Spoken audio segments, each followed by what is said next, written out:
अब वैसे तो I don't know, may be हो सकता है कुछ लोगों ने टॉपिक्स पढ़े हुए हैं तो उन्हें हिंट मिल गई हो, या देयर आर चांसेस कि आप लोगों ने नहीं पढ़ा हुआ हो। तो पहले हम लोग प्रॉब्लम्स देखते हैं कि क्या-क्या प्रॉब्लम्स आ सकती है, उसके बाद हम लोग सॉल्यूशन की तरफ मूव करेंगे, ठीक है? लास्ट क्लास में मैंने आपको एक क्वेश्चन दिया था, सॉल्व करने के लिए नहीं, सोचने के लिए, कि अभी तक जितने भी टॉपिक्स हम लोगों ने कंप्लीट किए हैं, क्या उससे वो क्वेश्चन हो सकता है क्या? लेकिन उससे भी पहले एक और क्वेश्चन देख लेते हैं, आपको क्लियर हो जाएगा कि मैं एक्चुअली में पूछना क्या चाह रही हूँ। देखिए, यहाँ पर सबसे पहले क्वेश्चन दिया गया है, you have to accept 3 numbers और उनका सम डिस्प्ले करवाना है। अब 3 नंबर्स हमको यानी कि वेरिएबल क्रिएट करने पड़ेंगे, तो सबसे सिंपल वेरिएबल्स अगर कोई हो तो वो ये होगा कि एबीसी नेम के हम 3 वेरिएबल्स क्रिएट कर लेंगे। ईज़ी है, क्योंकि ईज़िली इनको याद किया जा सकता है, बहुत ज़्यादा मेहनत नहीं करनी पड़ेगी, और आई थिंक सबसे पहले जो वेरिएबल के नेम है वो यही याद आते हैं, दिमाग में यही नेम आते हैं। अब 3 नम वेरिएबल्स क्रिएट करें, नंबर का इनपुट लिया और सम डिस्प्ले करवा दिया। थोड़ा-सा फ्यूचर के अंदर जो रिक्वायरमेंट्स हैं, वो चेंज हो गई। अब हमें कहा गया है कि 10 नंबर्स का इनपुट लो और सम डिस्प्ले करवाओ। कोई बात नहीं, ए से लेके आई थिंक जे तक के हमारे 10 वेरिएबल्स हो जाएँगे। उनको क्रिएट किया, इनपुट लिया और सम डिस्प्ले भी करवा दिया, कोई प्रॉब्लम नहीं है। लेकिन अगर यही सिचुएशन चेंज होके हो जाए 100 वेरिएबल्स, तो फिर तो गड़बड़ है। कितने वेरिएबल्स पहली बात तो क्रिएट करने पड़ेंगे। और दूसरी चीज़, मान लो जैसे-तैसे क्रिएट कर भी दिए, तो कितना प्रॉब्लम है हर एक के नाम को याद रख पाना। सिंटैक्स एरर इतनी सारी होगी कि करेक्ट करते-करते हम लोग परेशान हो जाएँगे।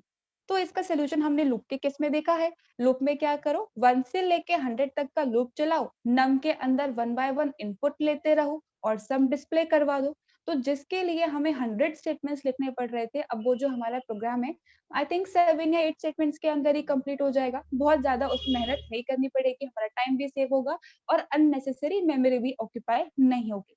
लेकिन यहाँ पे क्वेश्चन सिंपल था, नंबर्स का इनपुट लेके सम करवाना था और कुछ काम नहीं करवाना।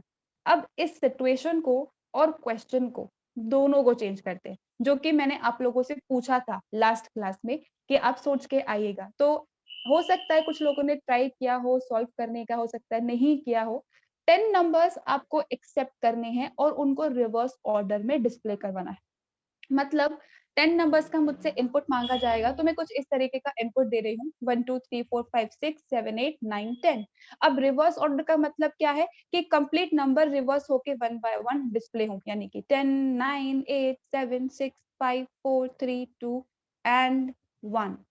तो अभी तक के हमने जितने भी टॉपिक्स कवर किए हैं, क्या उनसे ऐसा पॉसिबल है?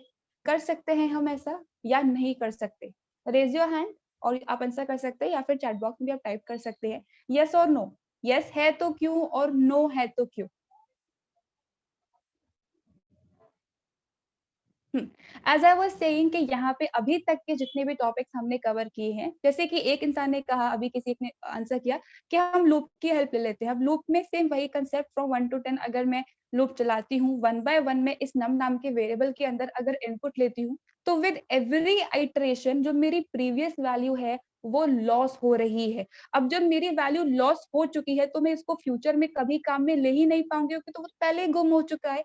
तो इसीलिए हम यहाँ पे लूपिंग की हेल्प नहीं ले सकते। 10 वेरिएबल्स तो क्रिएट करने का कोई रूल ही नहीं है, क्योंकि हमारा प्रोग्राम का फिर बहुत ज़्यादा प्रॉब्लमैटिक इंक्रीज़ हो जाएगा। तो जब हमारे पास में कुछ इस तरीके की सिचुएशंस आ जाती हैं, जहाँ पे हमें मल्टीपल वैल्यूज़ को काम में लेना है और सिर्फ एक बारी नहीं, उन्हें फ्यूचर पर्सपेक्टिव से भी काम में लेना है, तो वहाँ पे लूप जो है वो काम नहीं करता है। उसके लिए एक नया कांसेप्ट इंट्रोड्यूस किया गया है, that is known as array. लेकिन उससे पहले जो हमने अभी 2 प्रोग्राम्स डिस्कस किए हैं, इनकी बहुत सारी प्रॉब्लम्स है। क्या प्रॉब्लम्स है और क्यों नया कांसेप्ट इंट्रोड्यूस किया गया है, वो आंसर इन्हीं के अंदर छुपा है। सबसे पहली चीज़ तो यही है कि अगर मुझे 10 नंबर्स के साथ में काम करना है, तो 10 अलग वेरिएबल्स क्रिएट करने पड़ेंगे जिनके अपने नाम होंगे। अब हर वेरिएबल के नेम को याद कर पाना कॉम्प्लिकेटेड हो सकता है, क्योंकि 10 हो तो चलो याद कर भी लिए, 100 हो गए, 200 हो गए, तो चीज़ें बहुत कॉम्प्लिकेटेड हो जाएँगी, हम नाम याद नहीं रख सकते। साथ-साथ में अगर मान लीजिए मैं 100 वेरिएबल्स को काम में ले रही हूँ, तो जो मेरा डिक्लेरेशन का सेक्शन होगा, वो कितना ज़्यादा बड़ा होगा। साथ-साथ में अगर हम 100 वेरिएबल्स के अंदर इनपुट लेते हैं, तो या तो 100 स्कैनफ स्टेटमेंट्स लिखो या फिर 100 टाइम्स %d लिखिए एक स्कैनफ के अंदर। तो हमारा बहुत ज़्यादा कॉम्प्लिकेटेड हो जाएगा इनपुट वाला पार्ट और डिक्लेरेशन वाला पार्ट। साथ-साथ में मान लीजिए अगर मैं 100 स्टेटमेंट्स लिखती हूँ, तो मेरे प्रोग्राम का साइज़ तो वैसे ही बहुत ज़्यादा बढ़ जाएगा, तो वो वैसे ही प्रोसेसिंग में बहुत ज़्यादा टाइम लगाएगा। अब क्योंकि मुझे यहाँ पे वैल्यूज़ को फ्यूचर के अंदर काम में लेना है और वो बार-बार लॉस हो रहे हैं, इसलिए हम डायरेक्टली लूप को भी यहाँ पे काम में नहीं ले सकते और इसी वजह से प्रोग्राम के अंदर एरर आने के चांसेस काफ़ी ज़्यादा होते हैं। तो कभी भी कोई ऐसा सिचुएशन आए, जहाँ पे आपको मल्टीपल वैल्यूज़ को काम में लेने हैं। अब मल्टीपल वैल्यूज के केस में लूप ऑप्शन है, लेकिन आपको देखना है और ये सोचना है, क्या हम यहाँ पे सिर्फ करंट वैल्यू को यूज करके काम करवा रहे हैं या कभी इनपुट लेके कहीं पे स्टोर करवा लो और फ्यूचर में जब काम करने के लिए कहा जाएगा तब हम काम करेंगे। तो अगर करंटली काम करना है, सिर्फ इनपुट लेके वर्किंग करवानी है, तो लूप काम करेगा। लेकिन अगर फ्यूचर पर्सपेक्टिव से हमें वैल्यू को स्टोर करना है और फिर उस पे कुछ काम करवानी है, तो ये लूप काम नहीं करते हैं। उसके लिए हमें एक तरीके का कलेक्शन क्रिएट करना पड़ता है, एक तरीके का ग्रुप क्रिएट करना पड़ता है। ग्रुप का सिंपली मतलब क्या होता है? बहुत सारे लोग। तो यहाँ पे लोग नहीं होंगे, यहाँ पे बहुत सारी वैल्यूज होंगी और ये जो कलेक्शन होता है हमारा, वो कहलाता है array.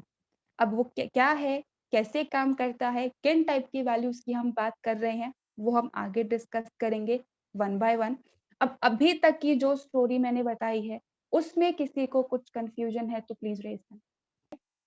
Now moving to the next part, जैसे कि मैंने कहा कि जब भी हमें मल्टीपल वैल्यूज की रिक्वायरमेंट होती है और जिन्हें हमें फ्यूचर में काम में लेना है, तो हम बेसिकली क्या करते हैं, उनके लिए एक कलेक्शन क्रिएट करते हैं, एक ग्रुप क्रिएट करते हैं। अब यहाँ पर किस कंडीशन में इस ग्रुप को क्रिएट करना है या क्यों इसकी जरूरत पड़ती है, किस पॉइंट पर आकर, तो उसके लिए दो कंडीशन हो सकती हैं। देखिए, जो भी हम यहाँ पे यूजर से इनपुट ले रहे हैं, उन्हें हमें अभी इमीडिएटली काम में नहीं लेना। मतलब जैसे ही इनपुट लिया वैसे ही वर्किंग नहीं करवानी, बाद में वर्किंग करवानी है। पहली सिचुएशन तो ये है कि तब हमें यहाँ पे कलेक्शन क्रिएट करना होता है। दूसरी सिचुएशन ये है कि मुझे यहाँ पे जो इनपुट लिया गया है उस पे सिर्फ एक बार ही काम नहीं करवाना, बार-बार काम करवाना है। लाइक फॉर एग्जाम्पल, मुझे बोला गया नंबर्स का इनपुट लीजिए, पहले तो उसपे सारे टाइप के अरिथमेटिक ऑपरेशन परफॉर्म करवा लो, फिर उसके बाद क्या करना, किसी एक का सम ऑफ डिजिट निकालना, किसी एक से आप कोई और दूसरी कैलकुलेशन करना और किसी तीसरे नंबर से कुछ और काम करवाना। तो अगर हमारी पहली बार में वैल्यू लॉस हो जाएगी, तो हम कभी भी उसे दोबारा या थर्ड टाइम या फोर्थ टाइम या फिफ्थ टाइम काम में नहीं ले पाएंगे। तो जब भी हमें करंटली इमीडिएटली काम नहीं करवाना, फ्यूचर में कुछ काम करवाना है या फिर एक सिंगल वैल्यू को, या हमारे पास जो भी मल्टीपल वैल्यूज है, उन्हें हमें सिर्फ एक बार ही नहीं बल्कि बार-बार काम में लेना है। तो इन दोनों में से अगर कोई भी कंडीशन ट्रू हो जाती है, तो उस केस में हमें हमारा कलेक्शन क्रिएट करना पड़ता है और ये कलेक्शन जो है वो कहलाता है एरे। ठीक है? आई होप इतनी बात सबको क्लियर है।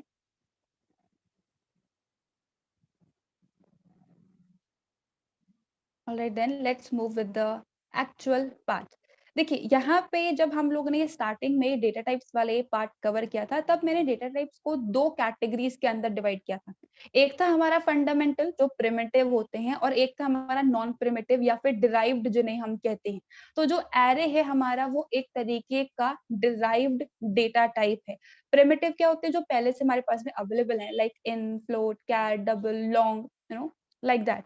अब जभी भी हम इन प्रिमिटिव डेटा टाइप्स को यूज करके अपना कुछ एक नया टाइप क्रिएट करते हैं, अपनी वर्किंग इंप्लीमेंट करने के लिए कुछ एक नया ऑप्शन क्रिएट कर लेते हैं, तो वो कहलाते हैं हमारे डिराइव्ड डेटा टाइप। और एरे उसी डिराइव्ड डेटा टाइप का एग्जाम्पल है। मतलब कैसे, जैसे जैसे हम आगे बढ़ते जाएंगे आपको और क्लियर होता जाएगा। तो डिराइव के साथ साथ इसे कभी कभी एग्रीगेट डेटा टाइप भी कहा जाता है। एग्रीगेट का मतलब होता है एक साथ बहुत सारी वैल्यू को हम काम में ले रहे हैं, it is a type of group. तो यहाँ पे दोनों में से कोई भी टर्म हो तो एरे हम उसे लिख सकते हैं।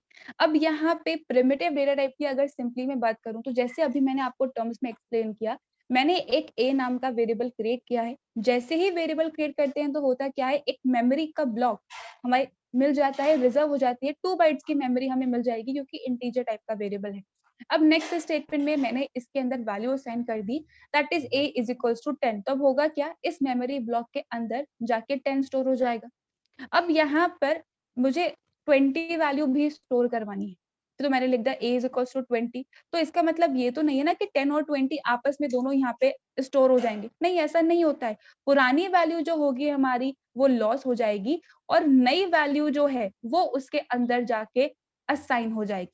तो जब भी मल्टीपल वैल्यूज को हमें काम में लेना है in respect to a single variable, जैसे कि अभी मैंने डेफिनेशन में आपको बताया, तब वहां पे हमें एरेज को क्रिएट करना होता है। तो यूजिंग अ सिंगल वेरिएबल हम यहाँ पर n नंबर ऑफ एलिमेंट्स जो हैं वो स्टोर कर सकते हैं। बस यहाँ पे सिचुएशन क्या होगी, सिचुएशन ये होगी कि जितने भी हमारे एलिमेंट्स होंगे उन सबका टाइप सेम होगा। मतलब अगर मैं यहाँ पे a नाम का एक एरे क्रिएट कर रही हूँ जो कि इंट है, तो मतलब उसके अंदर सारे जो एलिमेंट्स होंगे, जो सारी वैल्यूज हैं वो इंट टाइप की ही होंगी। अगर मैंने फ्लोट टाइप का कोई एरे बनाया है तो उसके अंदर सारे एलिमेंट्स फ्लोट टाइप के ही होंगे। तो यहाँ पे जब भी एरे हम लोग क्रिएट करते हैं वहां पे सारे एलिमेंट्स सेम टाइप के ही होने चाहिए। और ये जो सेम डेटा टाइप का नेचर होता है, कहीं कहीं पर इसे होमोजीनस लिखा जाता है। तो होमोजीनस का मतलब होता है सेम टाइप, इसका मतलब सेम टाइप की वैल्यूज आने वाली हैं। अब अगर हम सिंपली डेफिनेशन की बात करें तो जैसे कि मैंने कहा ये कलेक्शन है सिमिलर एलिमेंट्स का। अब हम यहाँ पे एक सिंगल वेरिएबल की हेल्प से सारे काम करवा रहे हैं। तो जो भी एरे हम क्रिएट करेंगे सिर्फ एक ही नाम होगा उसका, जस्ट बिकॉज उसके अंदर मल्टीपल वैल्यूज है तो उसके मल्टीपल नाम होंगे, ऐसा नहीं होता है। तो कभी भी एरे के डेफिनेशन आपको पूछी जाए तो it is simply a collection of similar type of elements जिसे हम एक सिंगल नाम से रिप्रेजेंट करते हैं। ठीक है। अब जैसे कि यहाँ पे अगर मैं सिंपल बात करूँ, हमारा जैसे व्हाट्सएप ग्रुप है, मुझे स्पेसिफिकली हर एक स्टूडेंट से कुछ इंटरेक्ट करने की जरूरत नहीं है। ठीक है, मुझे जो भी इंफॉर्मेशन पास ऑन करनी है मैंने ग्रुप पे पोस्ट किया। ठीक है, ग्रुप क्या कर रहा है, उसमें मल्टीपल लोग प्रेजेंट है। सिमिलरली एक ग्रुप है, एक एरे है जिसके अंदर मल्टीपल एलिमेंट्स है, जिसके अंदर आप सब लोग एज मल्टीपल एलिमेंट्स प्रेजेंट हो। तो लगभग उसी तरीके से ये काम करता है। अब इसे क्रिएट कैसे करते हैं उसका सिंटैक्स देखिए, दो चीजें तो हमारी बिल्कुल सेम ही रहती हैं। सबसे पहले आएगा हमारा डेटा टाइप, किस टाइप का एरे हमें क्रिएट करना है, किस टाइप की वैल्यू को हम काम में लेने वाले हैं। और उसके बाद हमें यहाँ पे लिखना होता है हमारे एरे का नाम। अब कहीं कहीं पे यहाँ पे आइडेंटिफायर लिखा हुआ होता है। देखिए बेसिकली कभी भी हम कोई वेरिएबल क्रिएट कर रहे हैं या एरे जैसे कि हमने क्रिएट किया, या फ्यूचर में जब हम फंक्शंस को क्रिएट करेंगे, तो किसी भी एक पर्टिकुलर नेम से जब आप किसी एक चीज को आइडेंटिफाई करते हो तो वो कहलाता है आइडेंटिफायर। तो वो फंक्शन का नाम भी हो सकता है, वो वेरिएबल का नाम भी हो सकता है। तो डेटा टाइप लिखने के बाद हमें यहाँ पे हमारे वेरिएबल का नाम लिखना है, जो भी हमारा एरे का नेम होगा। उसके बाद यहाँ पे हमें स्क्वायर ब्रैकेट्स के अंदर साइज स्पेसिफाई करना है। साइज का मतलब ये है कि जो एरे हम क्रिएट कर रहे हैं उसके अंदर कितने एलिमेंट्स, कितनी वैल्यूज आपको काम में लेनी है। जैसे अभी हमें कहा गया 10 नंबर्स का इनपुट लो और रिवर्स ऑर्डर में डिस्प्ले करवाओ। तो 10 वैल्यूज हमें काम में लेनी है, तो 10 वैल्यू को स्टोर करने के लिए काम करवाना पड़ेगा। तो यहाँ पे जो मैंने एग्जाम्पल लिखा है दैट इज इन नम और स्क्वायर ब्रैकेट्स के अंदर 5। तो इंटीजर टाइप का मैंने यहाँ पे नम नाम का एक वेरिएबल क्रिएट किया है जो एक साथ 5 वैल्यूज को, 5 एलिमेंट्स को होल्ड कर सकता है। कैसे होल्ड करता है ये, क्या इसके फीचर्स है, वो हम अभी डिस्कस कर रहे हैं। इस वाले पार्ट में किसी को कुछ भी कंफ्यूजन है? जो भी डेफिनेशन मैंने बताया है, सिंटैक्स जो बताया है।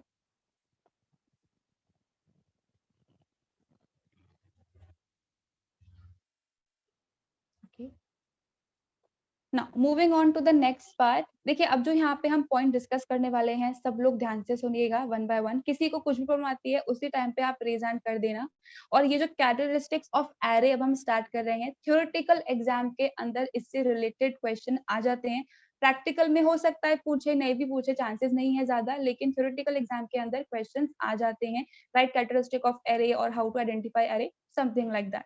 तो अब यहाँ पर किस तरीके से एरे काम करता है वो सारे पॉइंट्स वन बाय वन हम लोग देखने वाले। देखिए कभी भी हम यहाँ पे एरे क्रिएट कर रहे हैं तो एरे सिंपली है क्या, एक वेरिएबल ही तो है। तो जब भी वेरिएबल क्रिएट किया जाता है तो उसका कुछ टाइप होता है। अब उस टाइप के अकॉर्डिंग वो मेमोरी के अंदर स्पेस को कंज्यूम करता है। जैसे कि इंट वेरिएबल बनाते हैं तो 2 बाइट होता है, चार वेरिएबल बनाते हैं तो 1 बाइट होता है, फ्लोट वेरिएबल बनाते हैं तो 4 बाइट्स होता है। लेकिन यहाँ पर अगर हम सिंपल वेरिएबल की बात करें तो है हमारा कुछ इस तरीके का variable int num is equals to 10। अभी नम क्या है, एक सिंगल वेरिएबल और ये सिंगल वैल्यू को होल्ड कर रहा है तो ये 2 बाइट्स ऑक्यूपाई करेगा।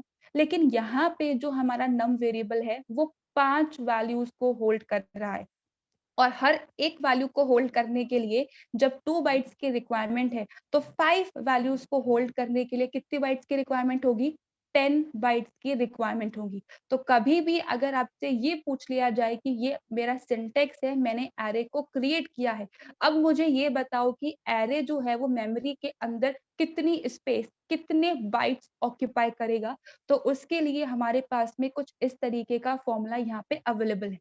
सबसे पहले यहाँ पे आपको साइज ऑफ जिस भी टाइप का आपका एरे क्रिएट किया गया है उसका साइज आपको यहाँ पे लिखना है।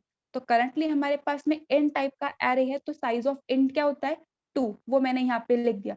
मल्टीप्लाई बाय एरे का साइज मतलब कितने एलिमेंट्स आप यहाँ पे स्टोर करवाने वाले हैं, तो 5 करवाने वाले हैं तो 2 मल्टीप्लाई बाय 5 अगर मैं करती हूँ तो 10 बाइट्स। और वही चीज हमने अभी कैलकुलेट भी करी कि एक एलिमेंट को स्टोर करने के लिए जब 2 बाइट लग रहे हैं तो 5 एलिमेंट को स्टोर करने के लिए ऑब्वियसली 10 बाइट्स लगेंगे। तो इंटरनली जब एरे को क्रिएट किया जाता है तो वो कुछ इतनी मेमोरी ऑक्यूपाई करेगा।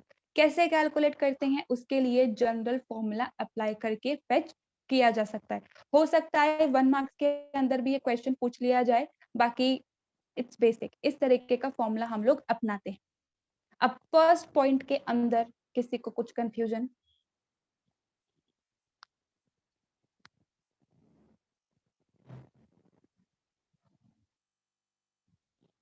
All right then let's move with the next characteristic.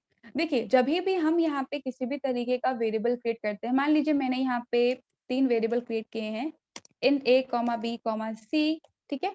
तो अब यहाँ पे मैंने 3 अलग वेरिएबल क्रिएट करे हैं। अब ऐसा कोई फिक्स रूल नहीं होता है कि कौन सा वेरिएबल कहाँ जाके स्टोर होगा। जहाँ पे भी मेमोरी के अंदर खाली स्पेस होती है हमारे वेरिएबल्स उस स्पेस को कंज्यूम कर लेते हैं। तो अभी के लिए मान लेते हैं कि a वेरिएबल इधर है, b वेरिएबल इधर है और c वेरिएबल इधर है। तीनों अलग-अलग लोकेशंस पर है। हमें नहीं पता वो कोई सी भी लोकेशन हो सकती है। लेकिन अगर हम यहाँ पे एरे को क्रिएट करते हैं, तो जो एरे होता है वो हमेशा एक सिंगल ब्लॉक को ऑक्यूपाई करता है। सिंगल ब्लॉक को ऑक्यूपाई करने का मतलब है कि जस्ट बिकॉज़ इसके अंदर 5 वैल्यूज़ प्रेजेंट है, इसका मतलब ये नहीं है कि 5 अलग जगह पर ये ऑक्यूपाई होंगे। इकट्ठे एक साथ एक सिंगल ब्लॉक ये बना लेगा उन 5 वैल्यूज़ को स्टोर करने के लिए। तो पहली वैल्यू इधर, दूसरी वैल्यू इधर, थर्ड वैल्यू हमारा इधर आएगा, फोर्थ वैल्यू हमारा इधर आएगा और फिफ्थ वैल्यू हमारा इधर आएगा।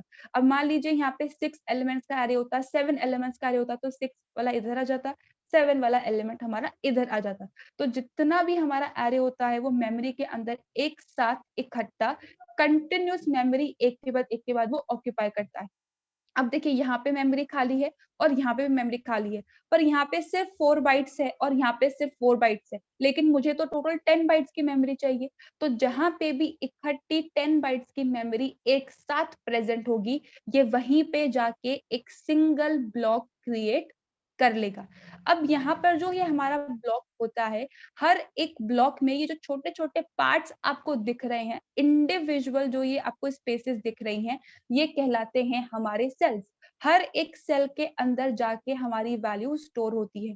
तो यहाँ पे जब हम इस सिंगल ब्लॉक को डिवाइड करते हैं, तो हर एक सेल का जो साइज़ होता है वो बराबर होता है। लाइक फॉर एग्जांपल एक चॉकलेट है और 4 लोग हैं, तो 4 बराबर के पीस करेंगे। बिल्कुल समथिंग लाइक दैट ऐसे ही काम करता है ये। एक सिंगल ब्लॉक होगा हमारे पास में, अब जितने भी आपके एलिमेंट्स हैं, सबके लिए इक्वल डिवीजन होगा और एक-एक सेल बनेगा। और उस सेल के अंदर वो वैल्यू जाके स्टोर हो जाएगी, ठीक है? अब यहाँ पे जैसे कि मैंने कहा 5 एलिमेंट्स का भी हमने एरे क्रिएट किया हुआ है, तो मान लेते हैं कि यहाँ पे सबसे पहला एलिमेंट जो है हमारा वो 1001 इस लोकेशन पर जाकर हमारा सेव हुआ है। पहला एलिमेंट इस लोकेशन पे जाके सेव हुआ है।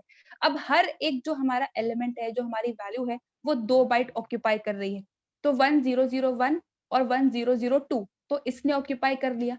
तो नेक्स्ट एलिमेंट कहाँ प्रेजेंट होगा? 1003 पे वो प्रेजेंट होगा। अब 1003 और 1004 इसकी लोकेशन हो गई, इसके बाइट्स हो गए, तो थर्ड वाला एलिमेंट 1005 से स्टार्ट होगा। 1005, 1006 थर्ड एलिमेंट के यहाँ पे हो गए हमारे पास में, तो फिर फोर्थ एलिमेंट 1007 से स्टार्ट होगा। Same goes for the last element, ये 1009 से स्टार्ट होगा। हर एक एलिमेंट 2 बाइट ऑक्यूपाई कर रहा है, तो 1001 से लेके 1010 तक की हमारे पास में एक कंप्लीट ब्लॉक बनेगा, जहां पे हर एक सेल के पास में 2-2 बाइट्स की स्पेस होंगी अलग अलग वैल्यू को स्टोर करने के लिए। अब मान लीजिए यहीं पे मैंने इंट के बजाय फ्लोट टाइप का एरे बनाया होता, तो 4 मल्टीप्लाई बाय 5,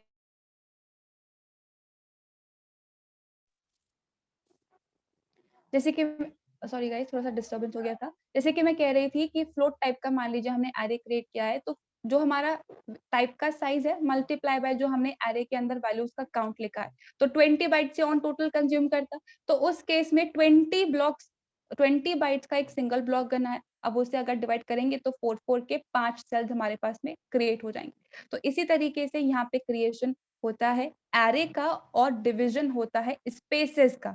अभी तक एलिमेंट स्टोर नहीं करवाए हमने, हम मान रहे हैं कि अभी हमारा सिर्फ एरे का क्रिएशन हो रहा है। So these are the first 3 points. इनके अंदर किसी को कुछ कंफ्यूजन?